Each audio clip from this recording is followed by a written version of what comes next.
Hey, Troy, welcome back. In today's video, we're going to be breaking down 3 DSM practice questions, and this is RayTube practice question number 51, so stay tuned. Okay, so let's dive into it.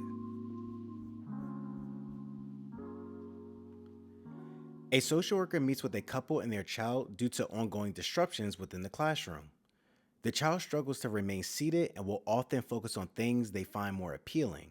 What is the most likely diagnosis? A. Autism spectrum disorder. B. Attention deficit slash hyperactivity disorder. Or C. Social pragmatic communication disorder. You know how we do. Pause the video, reread the question, reread the answer choices, select your best answer, unpause the video, and we'll jump into the explanation. Okay. If you picked B, you're correct. Why? So, autism spectrum disorder, this is incorrect. Someone with ASD struggles with social communication and behavior, which includes social communication, so that's how they interact with others, social awareness, so that's understanding how to react in social situations, social motivation, this is the desire to interact with others, and social cognition, the ability to attribute perspectives to others.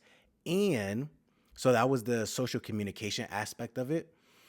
Someone with ASD would also have difficulty managing their atypical behaviors, which can be repetitive, restricted, ritualistic, and/or routine while in social settings.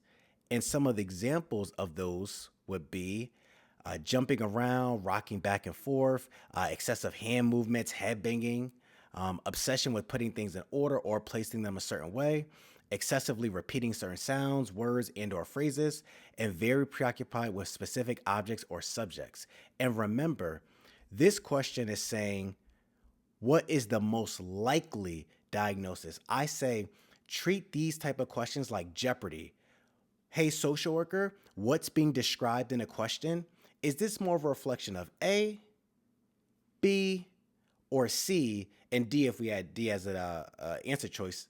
But out of these three, this is more reflection of ADHD, which is the correct answer. So someone with ADHD either has difficulty focusing slash concentrating, because that's the attention deficit aspect of ADHD. They either have difficulty focusing slash concentrating, difficulty sitting still, or both.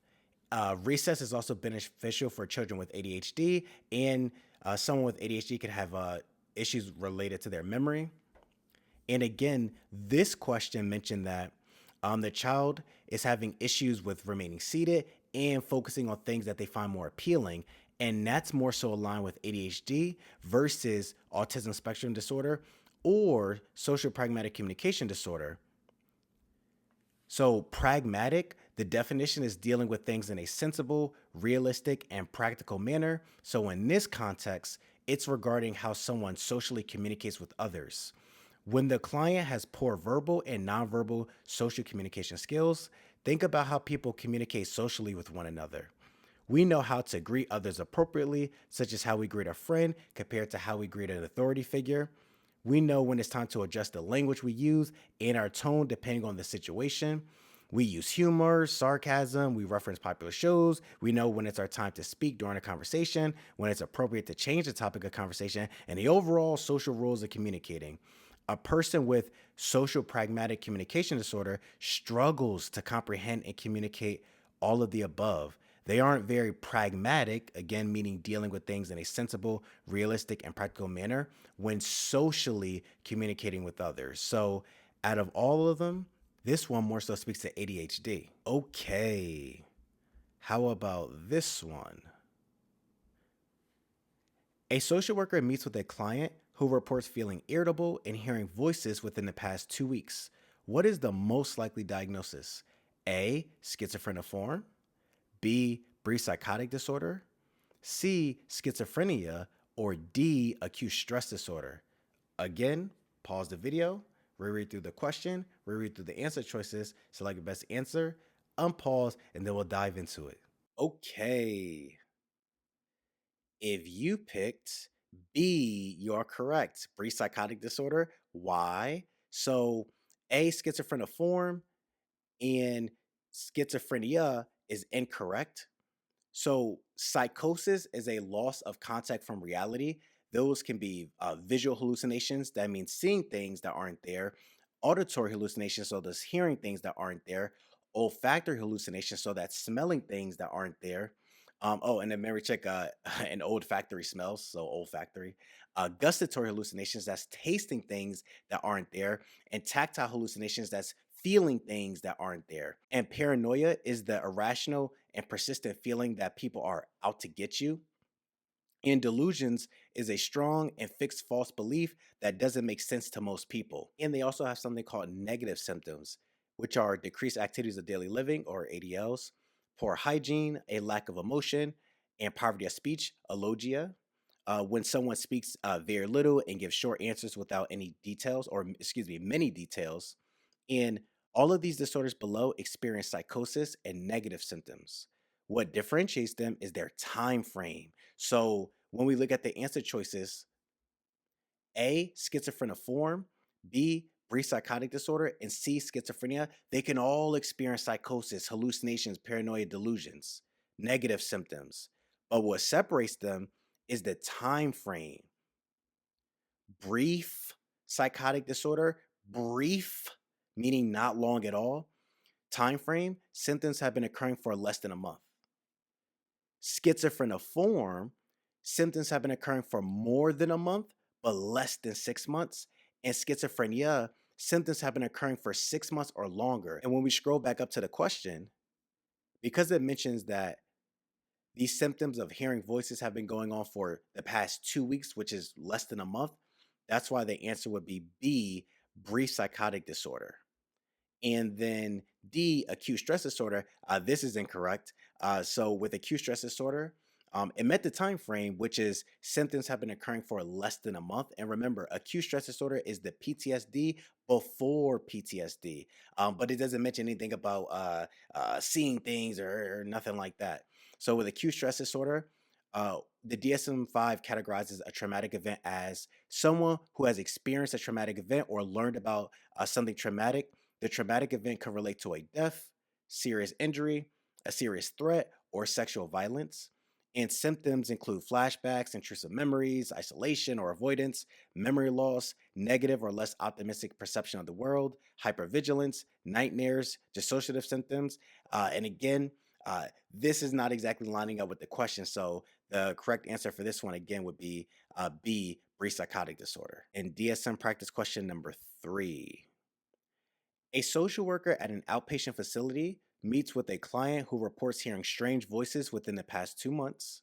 The client says they are happy to no longer be inpatient after experiencing a period of sleepless nights while working on their campaign to run for president prior to being admitted. What is the most likely diagnosis?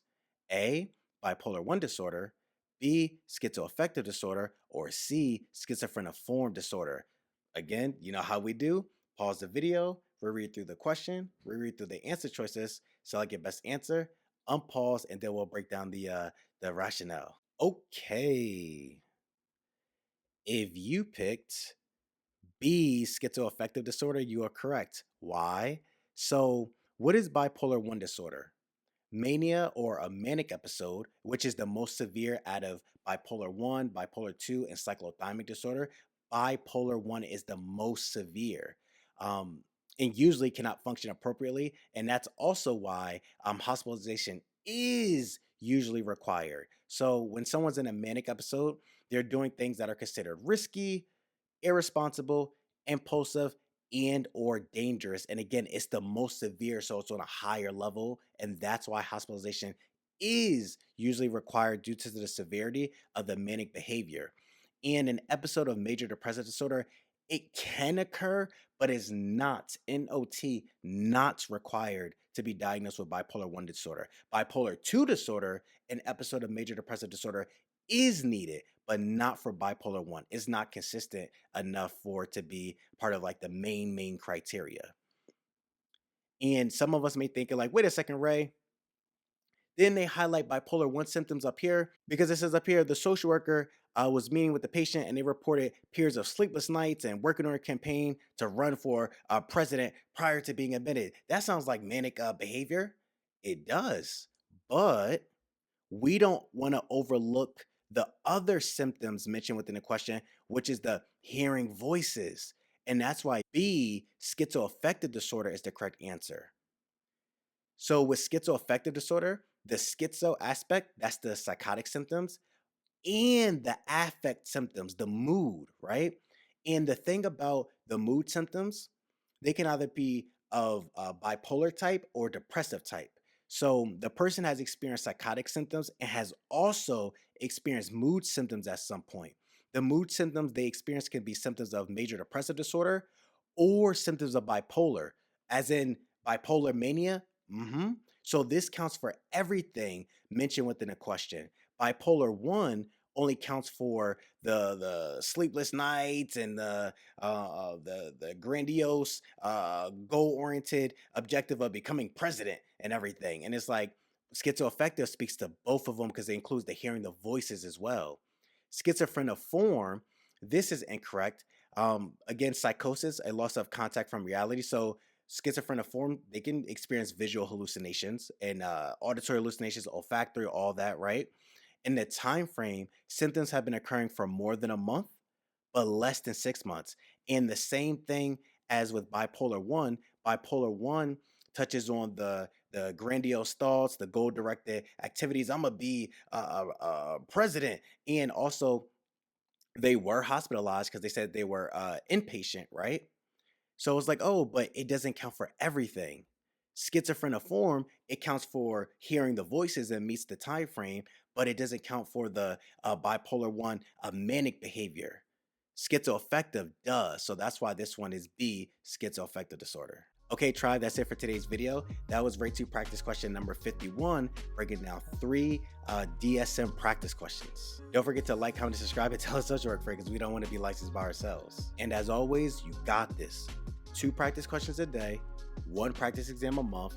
Stay consistent. We got this. Word tribe. We're going to support each other, hold each other down so we can go in there, get our license, and continue with our social work journey. We got this. All right, tribe. I'll see you next video.